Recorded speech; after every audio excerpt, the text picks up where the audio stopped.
Carême 2012. 40 jours pour renouveler notre intelligence. C'est une grâce que d'entrer dans un temps liturgique. Sans rythme, la vie perd sa saveur. Le carême est le plus important temps liturgique de l'année, car il nous prépare à entrer dans le mystère du salut, dans l'approfondissement de la compréhension du plan de Dieu sur nous et sur le monde. C'est l'occasion aussi de nous recentrer sur l'essentiel, de décoller notre regard du quotidien, de prendre du recul, d'écouter la voix intérieure qui résonne en nos cœurs. Autant de manières différentes de dire la même chose, c'est-à-dire être présent à ce que l'on est. Or, comment être pleinement présent si ce n'est en s'approchant de celui qui est ? Faisons de ce temps de carême un temps propice au renouvellement de notre intelligence. Sans ce renouvellement, nous courons le risque que notre foi ne soit qu'une croyance de plus au catalogue de nos idées. Il s'agit pour cela que notre foi déploie une force de vie qui s'accompagne d'espérance et de charité.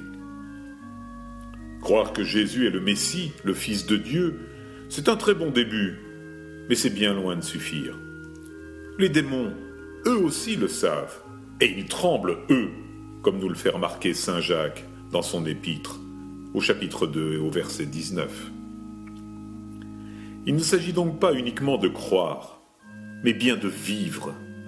Pas uniquement de connaître l'existence du royaume de Dieu, mais bien d'y entrer. Comment pouvons-nous entrer dans ce royaume ? En nous laissant transformer par l'Esprit Saint et en changeant notre manière de penser et notre manière d'être. Impossible, dirons-nous. C'est vrai. C'est littéralement impossible, mais ce qui est impossible à l'homme est possible à Dieu. Dans Luc, au chapitre 1, au verset 37.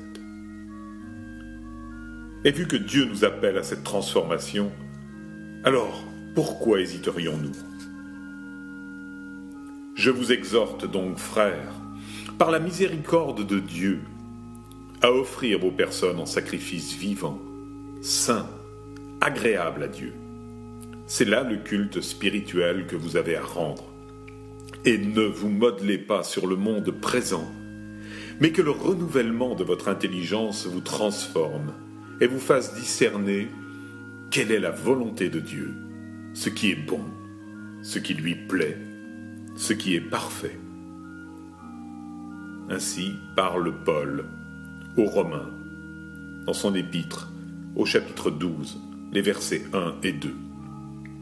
Laissons-nous porter par l'exhortation de Paul et offrons-nous à Dieu notre Père. C'est la seule chose que nous ayons véritablement à faire. Mais nous avons du mal à répondre à son désir. Et nous préférons offrir à Dieu des tas de dévotions, des sacrifices en tout genre, dont il n'a que faire. Or, c'est nous que Dieu aime personnellement, et c'est en nous qu'il veut demeurer. Il est très émouvant de savoir que le Père cherche des adorateurs en esprit et en vérité, comme nous le révèle Jésus dans son entretien avec la Samaritaine au chapitre 4 de Saint Jean, verset 23. Une fois notre vie offerte à Dieu en sacrifice vivant, et non pas mort, on ne va pas à l'abattoir. Toute notre attitude va consister à laisser Dieu agir en nous par la puissance du Saint-Esprit, afin que nous marchions renouvelés et porteurs de cette lumière et de cette paix qui surpasse toute intelligence. Durant ce carême, en 7 semaines, nous allons nous confronter à 7 attitudes de Jésus qui sont souvent déconcertantes pour notre manière de penser et qui révèlent la distance entre notre manière de voir et la manière de voir de notre Dieu. Avançons-nous avec une ardeur amoureuse durant le carême, afin de reconnaître de quel amour nous sommes aimés. Un cœur amoureux est rempli de joie. L'amour donne des ailes. Laissons-nous pousser des ailes. Élevons-nous au-dessus du quotidien pour ensuite mieux nous y replonger avec une conscience accrue et la grâce de l'Esprit Saint. Marchons vers une connaissance plus profonde de Jésus, lui qui a donné sa vie pour notre salut et le salut du monde. Durant ce carême, prenons le temps de prier matin et soir, de lire et méditer la parole de Dieu à travers la Bible. Comme notre agenda est déjà bien surchargé, vidons-le.